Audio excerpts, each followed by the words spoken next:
Now, yesterday, you identified an unsigned and unnotarized document which allegedly pertains to an affidavit of Arturo Las Cañas. Correct? Yes, sir. All right. Now, if you know, is this the same Las Cañas who appeared before the Senate in 2016 and 2017? Yes, sir. Okay. So, in fact, this is the same Las Cañas who was charged by the Senate panel led by then Senator and still Senator Panfilo Lacson with a recommendation for perjury. Is he not? Hindi ko po nabalitaan yung consider siya ng perjury. But if it's on record, then the answer will be yes. All right. Well, he was, or maybe we can confirm it later with Senator Judge Lacson. And this perjury was committed during a Senate committee hearing, if you know only. Well, siguro po doon natin na lang ilagay doon sa affidavit po na nabasa ko. No, the May I only comment, question Your is Honor? the May I perjury, if you know only, that the perjury that was recommended for charging Your Las Honor? Cañas. I have no I'm personal not yet knowledge. done, Your Honor. I think, Your Honor, the witness is incompetent to answer that If question. he knows, Counsel, I think the witness already said that he's not aware of it, but that if it is on the record, then most likely it is true. That was the response of the witness earlier. All right, I'll just move on to a new point.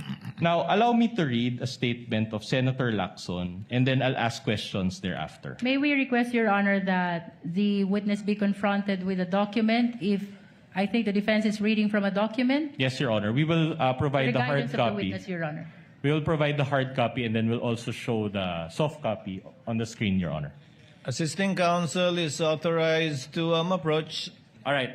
I will read. from both parties. I will read and I quote Senator Lacson.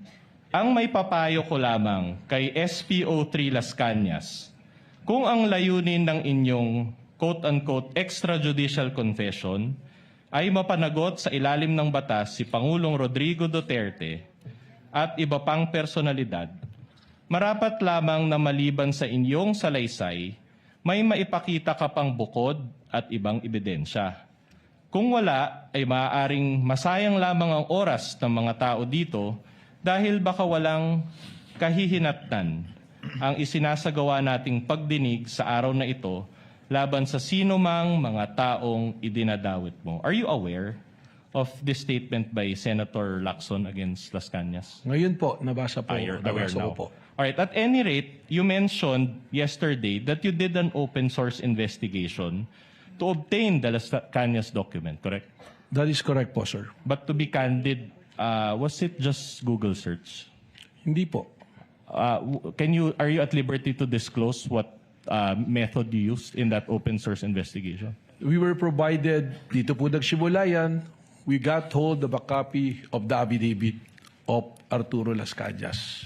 With the permission of counsel for the respondent, the chair will allow the intervention of Senator Judge Lacson given that his name was mentioned, in fact, not only alluded to but mentioned by counsel for respondent.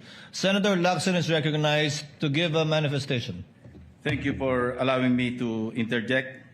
Maski hindi naayos sa unan yung pahayag kanina.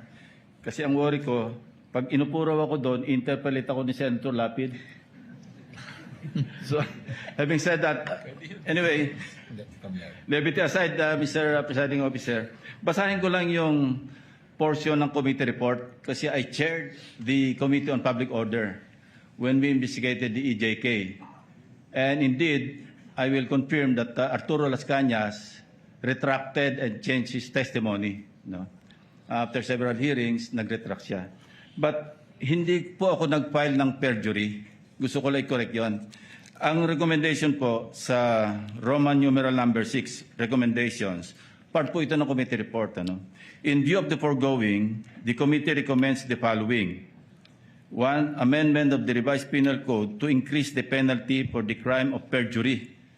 Yun po yung context na dahil committee report ito, nagre-recommend ako na i-amend yung revised penal code, particularly sa krimen ng perjury. Pero gusto ko lang i-correct na hindi ako nag-file ng perjury. Thank The manifestation is noted.